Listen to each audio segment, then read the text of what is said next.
So first I gotta kill off all the rich people as a punishment for Kayla. And then I gotta kill off Dima because obviously like killing is bad. I need that to be known like publicly, right? And then, so in that way it's kind of like Inglourious Bastards. Not that I'm calling myself Tarantino, but I'm not calling myself Tarantino, you know? But like I'm on page 60 and I feel like I'm getting it. Like I'm finally, I'm doing it. But tell me, please, how do you like the idea? I like it. I think it's going to depend on your execution of your idea. Do you like it? You know, right now I do at least, but I'm on like page 60, and then I total of like 120 pages, and I'm only in the vomit phase, and so then I have to do the editing phase, and as I said, I'm only halfway through the vomit phase. But like, I feel like I'm getting there. I'm doing it, you know. But tell me, how have you been? How are you doing? Before that, can I ask why you decided to come back? I guess I just missed talking to my therapist. But really, please, it's been, God, 10 months? It doesn't feel like 10 months. Well, nothing new with me. Actually, do have a new patient all over the DSM, but as you're aware, I can't talk about their business. Are you still pursuing a psychology degree? You know, I am, but then I actually added a communications degree on top of that because I cannot stop talking, so they might as well pay me for my talking just in case they do not want to pay me for my writing. And if I'm remembering correctly, this is your third career change. It was FBI, psychology, writer? Fourth, actually, because for a while there, I really wanted to do my own show, kind of like Seth Meyers, you know? Is it Late Night with Seth Meyers? Yes, exactly. Talented as shit. He wrote for Saturday Night Live. Do you see Seth Meyers as a role model? Well, I mean, not just him. Him, Damien Chazelle, Chekhov, huge, wide range. And for a while there, I wanted to do like my own show, you know? And I really, I'm trying to get into it. I'm trying to do like my own writing, that whole thing.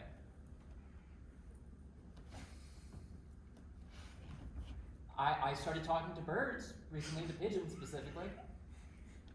Does this have anything to do with Seth Meyers? I mean, they both live in New York. Well, talking to birds, cats, dogs, frogs, animals, people, it's normal. It's actually been shown to reduce anxiety. Well, it's had the opposite effect of the people in the park. But no, have you spoken to pigeons, Bob? I find them to be incredible listeners. I can't say that I have. Why the sudden shift to pigeons? Why not the shift to pigeons? Pigeons are cool. I mean, bow ties are cool. But pigeons are just so cool. You know, the collapse of the natural world, the center of the city, there's this place for such an immense amount of life. I mean, from the bushes, the trees, the top of billboards, buildings even. Isn't that so cool? Isn't that worth appreciating? I guess that is pretty cool. I haven't heard you talk about pigeons before. When did this fascination with pigeons begin? Well, first and foremost, it's not an obsession. And secondly, it's not pigeons, it's all birds. You're right. I apologize. Please tell me more about birds. Okay. So did you know that New York is actually the central migratory zone for all of the East Coast? I mean, isn't that just so amazing? In the destruction of the natural world, like I said before, the mundanity of the city, there's this place for such an immense amount of life. Doesn't that give you an immense amount of hope? Is hope something that you're looking for? Who isn't looking for hope? Last time we spoke to each other, you seemed to be a lot less nervous. I want to know if you've been speaking to the psychiatrist I referred you to last time we spoke. For what? Meds? I don't need meds. I'm good. No, that's not what I'm saying. I just like to know who have you been talking to over the last few months. I told you. Pigeons. Okay, well, what about hobbies? What have you been doing? I told you I've been writing. Yes, you have. But outside of that, you seem to be a lot more nervous. I want to know where this anxiety is all stemming from. Oh, well, haven't you heard the news? Everything is jolly good. World War got canceled last night. Famine, death, not done it anymore. Famine, pestilence, all out of the way. No more. Okay, so it's the news. No, Bob, it's the world. Last time we spoke was before the election, right? Then the election actually fucking happened. The orange man is in office. Vaccines out the goddamn window. They defunded half my programs. They defunded my school. My family won't fucking talk to me anymore because these immigrants want these other immigrants not to be in this goddamn country anymore. I disagreed. I'm normal. They disagreed with me. Said a lot of things, none of them very nice. And so I decided I needed to find my peace. I started reading Chekhov in Russian. I got a license for my gun. I quit smoking. You got a license for a gun? I also quit smoking. Robert, Why did you get a license for a gun? I wanted to have a gun. Well, why did you want to have a gun? It's my Second Amendment right? Plus, I realized the police aren't exactly there to protect us. You saw the LA protests. Okay, so your solution would be to shoot the police. Come on, no, I could never shoot anyone. You know that. Okay, so why buy a gun? I wanted to have a gun. What are you judging me? Listen, I gave you this whole fucking spiel. I even told you how I quit smoking. Okay, well actually, I started smoking and I quit vaping. Did you know that smoking cigarettes is actually better for you than both vaping and Zins? Robert, we're not moving on from the gun. Why did you get a gun? I wanted to have a gun. Half this goddamn country has a gun. Look, I didn't get it before, but now I do. I'm a child of immigrants and I speak my beliefs pretty publicly. I was born here, but if some point somewhere down the line they decide that that doesn't matter anymore, this is all I have. There's nowhere else for me to go. Okay, fine. Where did you get a gun? It was pretty easy. The hardest part was affording it. And these background checks didn't find anything? What is there to find? There's nothing wrong with me. A lot of people go to therapy, and other than anxiety, I probably don't have anything. Is this why you avoided seeing the psychiatrist I referred you to? What? No, that makes it sound premeditated. I just didn't want to be on meds. The gun thing came later. Well, how long after that? Well, we spoke 10 months ago. I got the gun 2 weeks ago, so they're not related. Okay, this doesn't explain why you got the gun. I told you I want to feel safe. That's not enough for me, and I don't think it's enough for you either. You used to be very anti-gun, Robert. This is a big change. What if I want to go hunting? You want to go hunting. No, of course not. I live in the goddamn city. Okay, so why? Because I'm not someone that the rest of this country can just steamroll over anymore. I'm not small anymore. Do you see yourself as a threat to yourself or others? Robert. No, I don't. The gun thing is nothing. Can we move on to literally fucking anything else? Hey! Quit writing, and so we can move on to a more fun topic. Okay. Are you okay? No, you keep writing shit. Fucking talk to me. I'm sorry. I'll put down my clipboard. You wanted to change the topic? Let's do it. Thank you. God. So I told you I started reading Chekhov in Russian, right? So specifically, I went and saw Judge Vanya, Uncle Vanya, like 5 times on Broadway, and it was written originally in Russian, but they don't fucking perform it in Russian because it's fucking Broadway. And so instead I decided to read it in Russian. Okay. How is it in Russian? I mean, it's good. It's a lot better that way, but Jesus, it's so fucking depressing. I mean, monsters, every single one of them. That's who needs therapy. Every single Moscow. Well, first and foremost, your feelings are valid, but don't you think you're making an overgeneralization of Russians when you say every single Moscow is a monster? I assume Moscow means Russian. So my third cousin is hiding from the draft in his girlfriend's apartment. My great-granddad, who I never got a chance to meet, got fucking bombed! My mother, from doing all the work over here, decided to fly over there and is now staying with the 57th Battalion, whatever the fuck it is they're called. She told me before she left, and this is funny, she told me that she feels more at home with them there than she does with me and my grandma at home. So yes, right now, it is every single Moscow. Your mother flew to Ukraine. No, my mother flew to Warsaw and then was smuggled to Ukraine, and now calls me and my grandma once a week on a good week. I'm really sorry to hear that. That is definitely a stressor. If I'm remembering correctly, last time we spoke to each other, we were practicing breathing exercises. Have they helped you? So I started doing this new thing where anytime I think about anything stressful, like my mother having fun on one of the deadliest war zones, it's the Second World War, instead I think about literally fucking anything else, like the news, plenty to distract me there. But no, actually, hey, you don't know why I came back, like why I busted this session today. It wasn't for anything we just talked about? Come on, God, no. People die every single day, and there's nothing you or I can do to stop that. So I don't want to think about death, so let's not talk about death. Instead, let's do some self-help. Therapy is all about self-help. Here, I'll start. So I was going to the gym, because you know I love going to the gym, and I saw this girl from middle school, who I haven't seen since, well, you know, middle school, and so we started talking, and we were going back and forth, and talking. See, she was talking about her job, I was talking about my job. She's on her way to take the MCAT, I'm on my way to be fucking jobless. But the entire time in here, I felt sick because I couldn't stop. I couldn't stop thinking. I couldn't stop talking. I couldn't stop needing to prove myself to everyone all the goddamn time, and so then I left. Why'd you leave the gym? Because I couldn't be... Wait, why is that your question? I gave you a whole fucking spiel. Why is that your question? Excuse me, I'm the therapist. Answer my questions. I'm sorry, Mr. Therapist. I had somewhere else to be. I had a Broadway show to get to. I was 5 minutes late, but it's fine. Everything was fine. Okay, so if you didn't need to leave after, would you have continued your conversation? No. In fact, I did another exercise and then I left. So you didn't leave right after? No, they what? I think they were bicep curls. They were shitty sets, but regardless. Why'd you end the conversation then? I don't know. Think about it. I don't know.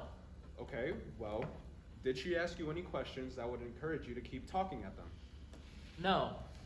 In fact, I was talking about my writing and about my job and my tattoo, and she said, "Oh, that makes sense. You were always artistic." She said it like that, like it was a bad thing. Do you think it's a bad thing? No! I don't know, maybe. Why maybe? Well, because every day I choose to pursue this career that has a gun against my head primed to go off when I could have been fucking anything else. I could have been an engineer. Shit, I like engineers. And instead, I'm choosing to pursue this career that has zero chance of success. If I fail, oh my god, I can't fail. Well, failure happens. There's nothing we can do about it, but we have to live on. But I noticed as you were talking, you pointed a gun talking at your head, talking finalistically. I want to know, if things don't work out in the way you want them to, is your gun a way out? No, and it was just an expression to show how I feel. Also, didn't we say no more gun talk anymore? And when you start writing again, god damn it, Bob! Okay, I'm putting down the clipboard, but please, let's continue our previous conversation on why you wanted that conversation to be over. I don't want to anymore. Well, please, Robert, I apologize about the clipboard. Can we please get back to our previous conversation on why you wanted that conversation to happen with this person from your middle school? Because I couldn't stop talking, okay? No, that was a symptom. Why do you think, no, better yet, why did you start the conversation? Okay, look, I understand the point you're trying to get to. Topic change, so I started writing this new piece. It's a conversation between the therapist and the patient. I think you'd really like it. Do you want me to read it for you? Robert, I would love nothing more than to hear about it after you tell me why you wanted that conversation to happen. Please. I don't want to, all right? Can we move on to anything else, please? Well, don't you think it would be helpful to admit it to yourself? No, why would that be at all helpful? It's just gonna make me feel like shit. You know, I think you've become so engrossed in the world of the other that you've lost sight of yourself, so you're looking for that insight from other people. Am I wrong? What does that mean? You're looking for somebody to care as much about you as you care about literally everything else. Am I wrong? Isn't that a leading question? Aren't those not allowed? Leading questions are in court. What's the difference? Well, in court, you're in an environment meant to defend yourself, whereas here, in therapy, it's actually the opposite. Are you feeling a little defensive, Robert? Well, yeah, a little. Tell me why. Because you keep on asking me these questions and make me feel fucking stupid. I'm not a grad student, I'm here to feel better, so help me fucking feel better. I'm sorry, that wasn't my intention. Well, fuck you and fuck your intention. Because of you, I have to think about how me and this girl used to be close. Like close, and now it seems like we're not close at all. So maybe we were never that close. Or maybe somehow between now and then she got super fucking red-pilled. Or maybe I'm just genuinely unlikable. Or maybe I'm crazy. But crazy people don't exactly know that they're crazy, and I'm just so tired of going at it alone, and my family won't fucking talk to me anymore. Oh my god, I just...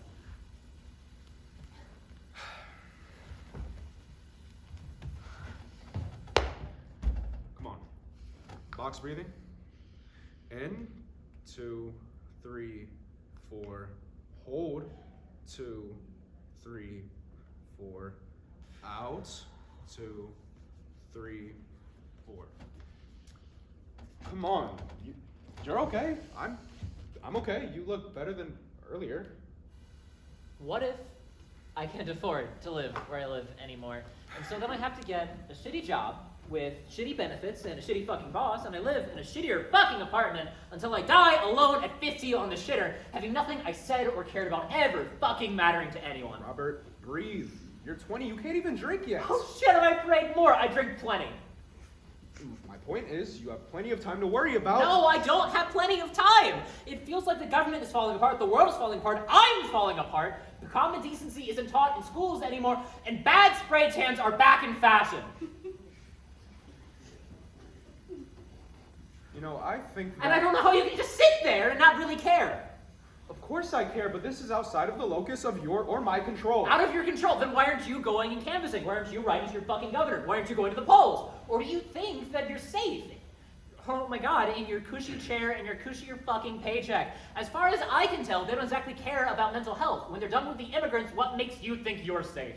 Robert, breathe. please. Don't you fucking tell me to breathe! You know why I have them at back? Because every time I sit here, you sit there, and you convince me that I'm the problem. Maybe you're the problem, and people like me are the solution. Robert, I have to ask you to calm down. There are other therapy sessions in the building, and we don't want to disturb them. Don't want to disturb. They should be fucking disturbed. It's like the world's going crazy, and I'm the only one who can see it. Robert, please calm down. Pick up your chair because you're beginning to spiral again. I am allowed to spiral. Hey, guys! Is everything okay in there?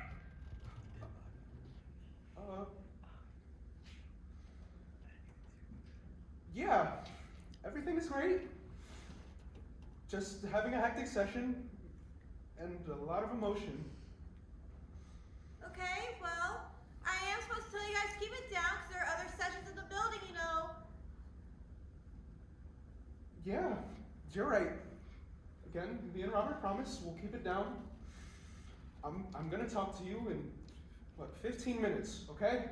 Okay, well, have a good session then. Bye, guys. Bye, Jasmine. Bye. Robert, please put the gun down, and I don't have to get authorities involved. You didn't tell her. You didn't tell her I had a gun. Robert, you heard every word that came out of my mouth. I promise you I didn't tell her. Oh my god. Oh my god, I swear. I carry it for protection. Oh, it's not even loaded, I swear. Oh Robert, my god, I look so crazy. I trust you. I sound so crazy. Robert, you're not crazy. You're one of my very first patients. I know your gun isn't loaded. You know you're a good and caring person. I'm so sorry. I'm so sorry. Robert, Oh my god. there is nothing to be sorry about. Just put So down the sorry. gun and we can get over this.